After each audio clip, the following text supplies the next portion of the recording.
Hi guys, welcome back to my channel. So आज की video में मैं आपको एक सीक्रेट रेसिपी देने वाली हूँ। डोंट वरी, यहाँ पे मैं आपको कुकिंग नहीं सिखाऊंगी। ये सीक्रेट रेसिपी है एसएफएम की डिटेल प्लानिंग की। सो आज हम बात करेंगे कि एसएफएम का डिटेल प्लान कैसे बनाना है कि उसमें हम एग्जाम्शन स्कोर कर पाएं। सो आज की वीडियो में मेरे पास आपके लिए एक अनाउंसमेंट भी है। तो मैंने प्लान किया, अगर मेरे इस चैनल पे 500 सब्सक्राइबर्स हो जाएं तो मैं अपनी एक पर्सनलाइज फॉर्मूला बुक आपके लिए अपलोड करूंगी पीडीएफ में in the description box. So please show some love and subscribe. So without wasting any more time, let's get started.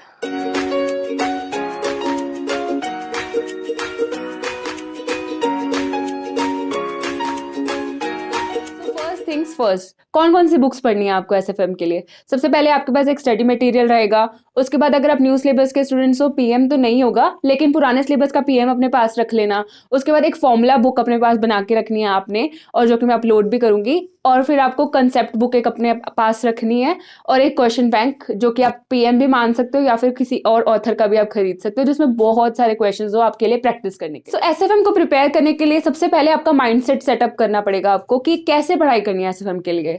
सो मेरे I scored 70+ marks in SFM, तो उसके लिए स्ट्रैटेजी मेरी starting से यही थी कि मुझे एग्जाम्शन लेनी है एसएफएम के अंदर। तो मैंने पहले से उसकी तैयारी इस तरह से की थी कि मेरे एग्जाम्शन आ जाए। तो फर्स्ट ऑफ ऑल अपना माइंडसेट बना लो कि इस पेपर में तो मुझे 60+ लेने ही लेने हैं। उसके बाद हम लोग बात करेंगे क्या क्या प्लानिंग करनी है और क्या कैसे स्टार्ट करना है और क्या क्या पढ़ना है आपको ये सब्जेक्ट। सो अब बात करते हैं कि पेपर पैटर्न कैसे आता है। जो आप पेपर पैटर्न देखोगे एसएफएम का, उसमें आपके पास 6 क्वेश्चंस रहते हैं। 6 क्वेश्चंस में 8 मार्क्स का, 8 मार्क्स का एंड देन 4 मार्क्स का क्वेश्चन होता है। तो 8 मार्क्स का जो आता है वो आपका प्रैक्टिकल क्वेश्चन आता है, और जो 4 मार्क्स का आता है वो आपका थ्योरी क्वेश्चन आता है। जो थ्योरी क्वेश्चन है आजकल एग्जाम्स में 24 मार्क्स की तो थ्योरी ही आती है, तो वो आपको अलग से प्रिपेयर करनी है। और प्रैक्टिकल के लिए देयर आर 4-5 चैप्टर्स जो आपको अच्छे से प्रिपेयर करने हैं, उसके बारे में भी हम बात करेंगे। 4 मार्क्स की थ्योरी में हमारे पास 15 to 16 क्वेश्चंस बनते हैं, जो बहुत बहुत बहुत इंपॉर्टेंट है, जो कि आपको करने ही करने हैं। और वो आपके 5 चैप्टर्स में से बनते हैं। वो 5 चैप्टर्स मैं अभी आपको बताती हूँ। और उसको कैसे प्रिपेयर करना है आपको, उसमें आपको मतलब जैसे आपने चैप्टर रीड किया, चैप्टर रीड करके आपने एक नोट्स बना लिए उसके कि हेडिंग्स लिख ली सारी, क्योंकि हेडिंग्स तो एग्जाम में सेम लिख के आनी पड़ेगी।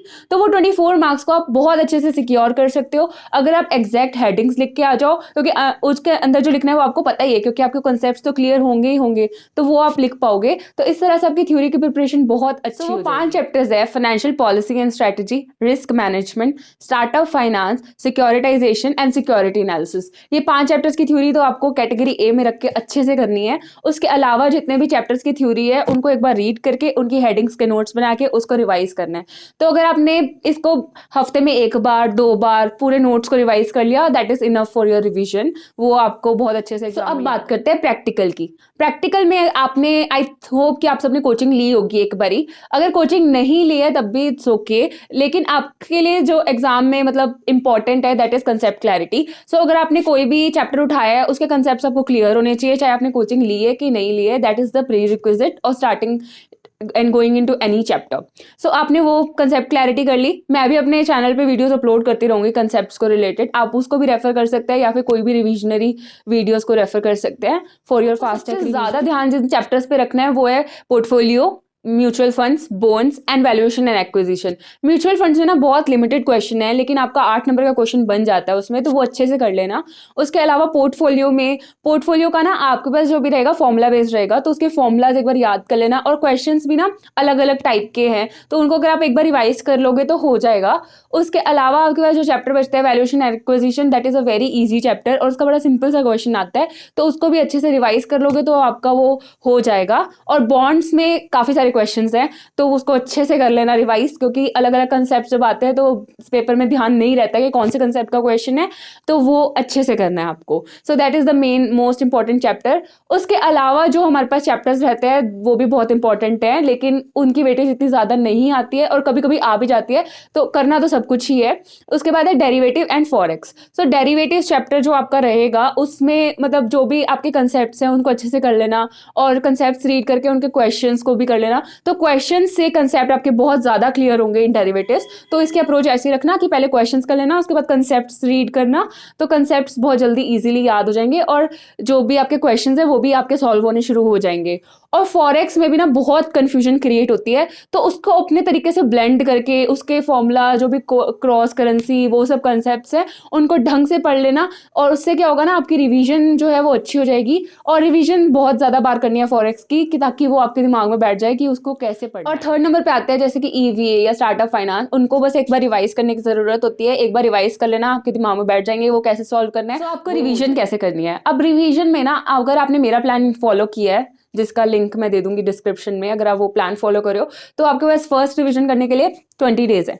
तो 20 डेज में आपके पास अगर आप 4 आवर्स पढ़ रहे हो दिन में, तो 80 आवर्स हो जाते हैं। तो इन 80 आवर्स को कैसे डिवाइड करना है आपने रिवीजन में, अप्रॉक्सीमेटली मैं आपको बताऊंगी, क्योंकि मैं नहीं बता सकती आपको कौन सा चैप्टर स्ट्रॉन्ग है कौन सा चैप्टर वीक है। तो अप्रॉक्सीमेटली आपको इतना टाइम लगना चाहिए एक चैप्टर में। उससे ज़्यादा लग रहा है तो ठीक है, अगर उससे बहुत ज़्यादा लग रहा है तो कहीं ना कहीं आपकी रिवीजन में कुछ कमी है, वो देख लेना।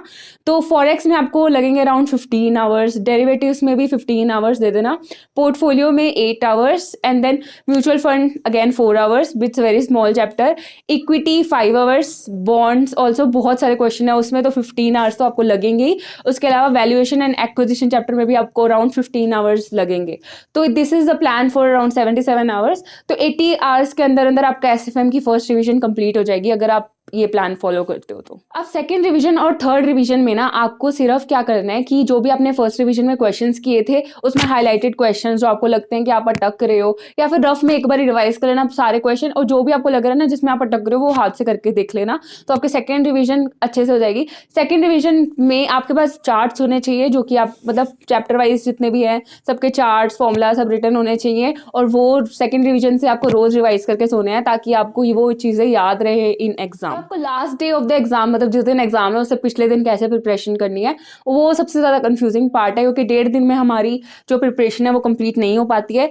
तो मान लो आप घर आए, उसके बाद आपने क्या करना है, आपने सिर्फ वही हाईलाइटेड क्वेश्चंस करने हैं जो आपने हाईलाइट किए थे, और जो डिफरेंट डिफरेंट कंसेप्ट का ना सिर्फ एक एक क्वेश्चन करना है, और वो आपको पहले से ही मार्क करके रखना है अपने फर्स्ट रिवीजन में। इसीलिए मैं ये बात आपको अभी बता रही हूँ कि फर्स्ट रिवीजन में आप सारे क्वेश्चंस करोगे तो हर कंसेप्ट का ना एक क्वेश्चन मार्क करके रख लेना, जो आपको एग्जाम के टाइम पे करना है। उससे आपको जब एग्जाम देने जाओगे उससे पहले पहले जो भी रिवाइज करना है ना वो पता चल जाएगा, और 1.5 दिन में आपके पास अराउंड 120 क्वेश्चन ही होने चाहिए टोटल जो आपको रिवाइज करने हैं। उससे ज्यादा मत रखना, क्योंकि नहीं कर पाओगे और फिर एक आधा चैप्टर छूट जाएगा जो कि एग्जाम में सही नहीं रहेगा, क्योंकि आपको कंसेप्ट अगर रिवाइज नहीं होगा तो आप पेपर में क्वेश्चन नहीं कर पाओगे। तो उतना ही रखना जितना आप रिवाइज कर पाओ एग्जाम से एक दिन पहले। So that's all for this video. अगर आपको ये वीडियो पसंद आई है तो प्लीज लाइक करना, and please share with your friends and CA community, and उनको भी एनकरेज करो कि मेरे चैनल को फॉलो करें। I will be giving more details and concepts and notes and everything on this channel in the coming days.